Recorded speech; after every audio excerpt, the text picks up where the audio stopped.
मित्रों, ज्योतिष शास्त्र के अनुसार शुक्र और गुरु ग्रह को एक शुभ कारक ग्रह माना जाता है और गुरु शुक्र तारा कहा जाता है। जब गुरु और शुक्र अस्त हो जाते हैं तब कोई भी शुभ काम नहीं किया जा सकता। गुरु और शुक्र दोनों ही शुभ कारक ग्रह हैं। किसी भी शुभ कार्य के लिए इन दोनों की उपस्थिति अनिवार्य होती है। एक और गुरु विद्या, संतान और बुद्धि के कारक होते हैं, वहीं शुक्र सुख समृद्धि देने वाले ग्रह माने जाते हैं। यानी इन दोनों की उपस्थिति सभी के लिए अनिवार्य होती है जब आप कोई शुभ कार्य करते हैं। और इस वीडियो में हम आपको बताना चाहेंगे कि कौन से ऐसे कार्य हैं जो आपको शुक्र अस्त होने पर नहीं किया जाता, यानी उसे आपको नहीं करना चाहिए, और जो लोग इसको करते हैं तो उसका एक गलत परिणाम उनके साथ होता है।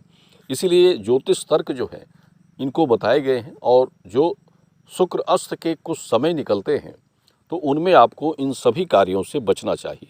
अगर आप ये कार्य करते हैं तो उसका एक गलत परिणाम आपको मिलता है। देखिए, शुक्र अस्त होने पर मुख्य रूप से इसमें विवाह, सगाई ये सब नहीं करना चाहिए, मुंडन नहीं करना चाहिए, कर्ण भेदन नहीं करना चाहिए, गृह निर्माण नहीं करना चाहिए, गृह पूजन नहीं करना चाहिए, नए घर में प्रवेश नहीं करना चाहिए। और इसके साथ ही शुक्र अस्त होते हैं तो जैसे घर में कोई नया काम करना चाह रहे हैं, अन्नप्राशन, यज्ञोपवीत, जनेऊ संस्कार या गुरु दीक्षा का संस्कार, ऐसे कार्य भी नहीं करने चाहिए। कुआं तालाब नहीं खुदवाने चाहिए। और आप कोई नए दुकान धंधे की शुरुआत आप कर रहे हैं तो वो भी नहीं करना चाहिए। जैसे आपने भाड़े पर कोई मकान लेकर, भाड़े पर कोई कमरा लेकर आप उसमें दुकान करना चाहते हैं तो वो आप कर सकते हैं, लेकिन निजी तौर से बनाए गए मकान में आप कोई धंधे या व्यापार के लिए दुकान नहीं करना चाहिए। तुला दान आपको नहीं करनी चाहिए। तो ये सब चीज़ें हैं जो शुक्र अस्त होने पर आपको नहीं करना चाहिए। अगर ये आप करते हैं तो उसका गलत प्रभाव होगा, और जो सोच कर आप करेंगे, अगर आपने शुक्र अस्त में कोई धंधे दुकान खोल लिए हैं तो उसमें आपको मुनाफा लाभ नहीं मिलेगा और आपका बिजनेस ठीक से नहीं चलेगा। आपने कोई नींव बना दी है घर बनवाने के लिए तो वो काम आपका काफ़ी समय तक पेंडिंग में हो जाएगा, अधूरा पड़ा रह जाएगा, वो काम आपका ठीक से पूरा नहीं होगा।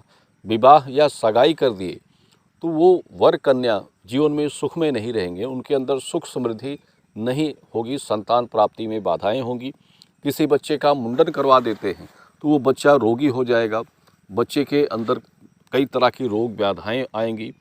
किसी कन्या की सगाई कर देते हैं तो सगाई के बाद ही वर कन्याओं में कुछ वाद विवाद या अनहोनी होने की आशंकाएं हो जाती हैं।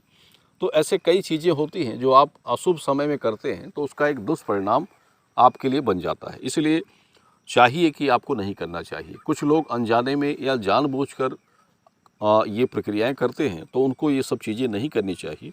इसलिए ख़ास तौर से हमने आपको इस वीडियो में ये बातें बताई हैं, क्योंकि इस तरह के कुछ लोग प्रश्न रखते हैं।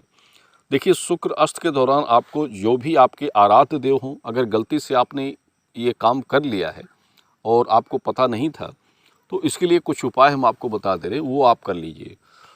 शुक्र अस्त में अगर आपने कोई शुभ कार्य कर लिया है तो उसके दोष निवारण के लिए सबसे पहले चाहिए कि आपके जो आराध्य देव हों उनकी नियमित रूप से आराधना करें, और गुरु या शुक्र मंत्र का जाप आपको करना चाहिए।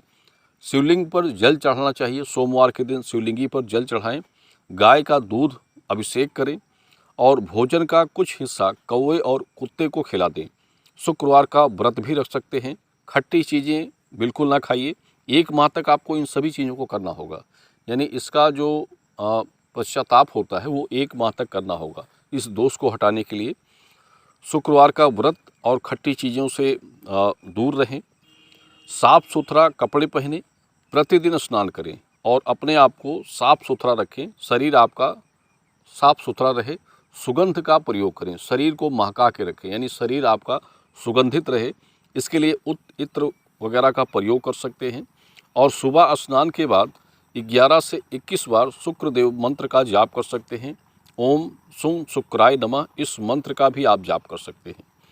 और इसके बाद आप ये सभी उपाय करते हैं तो किए गए दोष का निवारण हो जाता है, यानी जो दोष आपको लगा है वो आपका निवारण हो जाता है। देखिए, शुक्र अस्त में अगर शुभ काम आपने किया है तो आपके पितृ भी नाराज़ हो जाते हैं और पितरों का श्राप भी आपको लगता है। अगर आपने विवाह करा दिया या कोई भी शुभ कार्य करा दिया तो पितृ दोष भी आपको बन जाता है।